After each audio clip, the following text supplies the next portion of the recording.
Let's take a look in a bit more detail at the stories this morning. Jack Rowlett joins me on the line, campaigner with the pro-housing group Priced Out and political commentator. Jack, a very good morning. Good morning. What do you make of this delay to the rail line? It's almost inevitable, isn't it? Oh, it's so depressing. And at this point, it's sort of become Schrodinger's high-speed rail line, where the government, on the one hand, says, oh, it's a big priority for us. It's important for net zero. It's important for our infrastructure. It's important for the working of the railways. Whilst on the other hand, doing seemingly as much as possible to kick it into the long grass and damage the integrity of the project. And it's so depressing when we look at the state of our infrastructure in this country and we look at how creaking our railways are. It's so depressing that we're now not going to be able to get trains on it into central London until 2041, potentially. And we look at other countries, look at Spain, for example. They've built 10 high-speed railways since 1992, several of which are longer than HS2 is planning to be. And I hear so much criticism particularly from Tory MPs saying, well, why are we wasting so much money on HS2? Let's spend money on the railways we already have. Well, the point of HS2 is in large part to improve the railways we already have, to increase capacity, to allow us to run more services, to take more freight off the roads and, lower the carbon footprint of the freight sector. And it feels like our sense of ambition as a country has been diminished so much that we can't even build a simple rail line through the middle of the country. It's so bleak. Well, some of the sort of discontent that you're expressing is very clear in the papers this morning. The other big political news, of course, is this meeting that the Prime Minister is going to have with our French counterparts. How do you think that's going to go? We've just had the analysis from Peter Caldwell that actually is Rishi Sunak really going to come away today with what he needs and what he wants from the French? Well, this is Sunak's chance to keep proving that he can do things differently to his predecessors, just like with the Brexit deal he achieved last week. We know that there's been quite a few attempts to get the French to behave differently in regard to this, and quite a few different attempts to broker a deal. But this is the first summit that we've had with France since 2018. And I think it seems pretty unlikely that Sunak is going to get exactly what he wants out of this, which is basically for the French to stop letting people cross and to sort of make it their problem.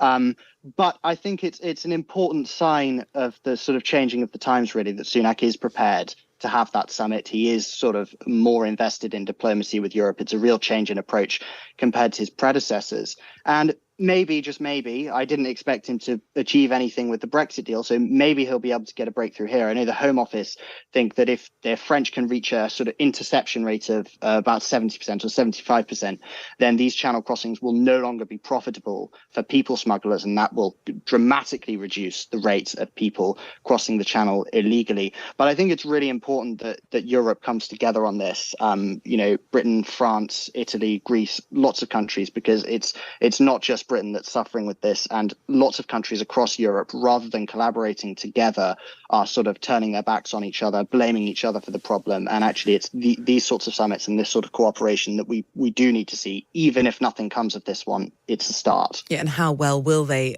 collaborate? We know that Rishi Sunak's strategy is definitely to stop the boats leaving France, but that has proved almost impossible to actually action to date. The Daily Telegraph has got this lead. I mentioned it just going through the front pages, but this sort of warning from the head of Ofsted that children are being given sex education lessons that have, and I'm quoting here, no basis in any reputable scientific biological explanation.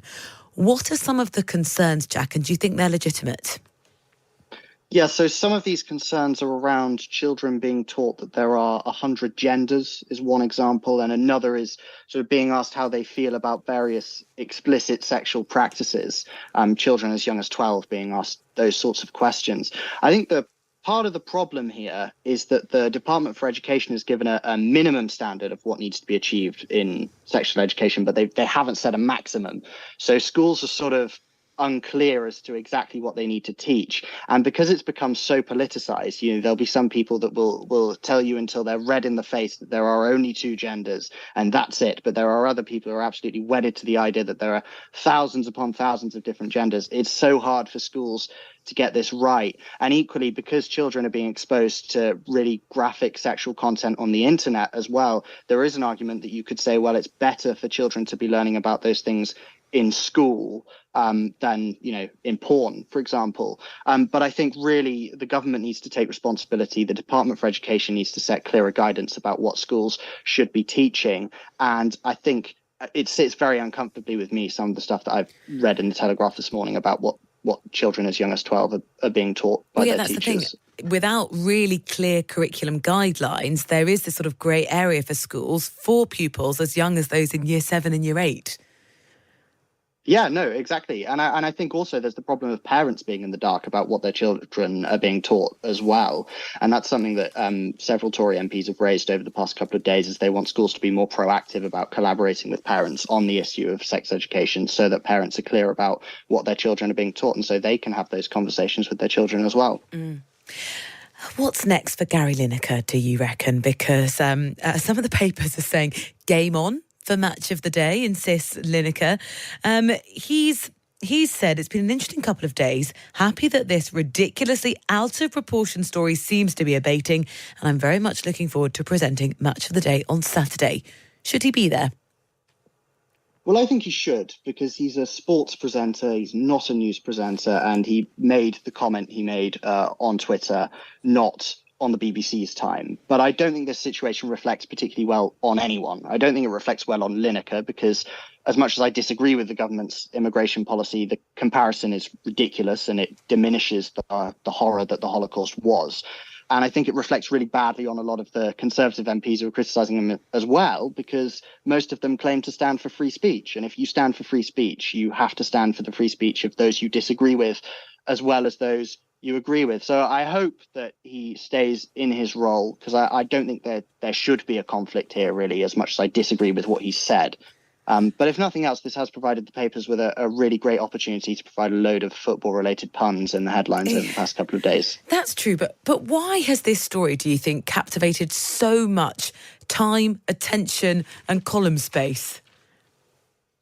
I think it's just become something that there's been a sort of tinderbox over the BBC and where it sits, and it's had so much criticism from the left being on the right and biased against the left, and vice versa.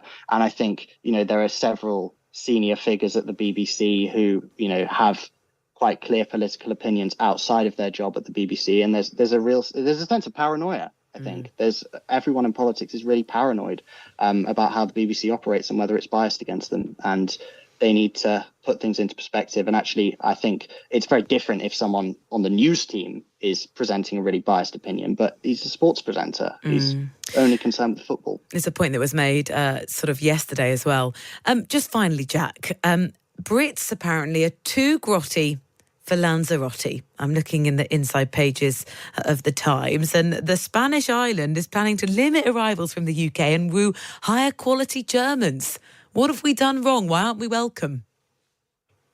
Well, they want these higher quality Germans because they're fed up of sort of party-going Brits going over and going to all these resorts. I mean, it's never seemed like my kind of holiday, and it seems like there's plenty of other places that Brits can go to and sort of spend their days getting sunburnt, overpriced resorts and their nights hugging the toilet bowl after a fluorescent cocktail too many. So hopefully it's more their loss than ours.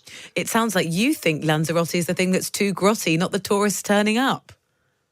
Yes, so that's very much my view entirely. It's never appealed to me. OK, Jack, well, I don't think Lanzarote will want you then. Thank you very much for going through the stories with me this morning. Jack Rowlett is a campaigner with the pro-housing group Priced Out.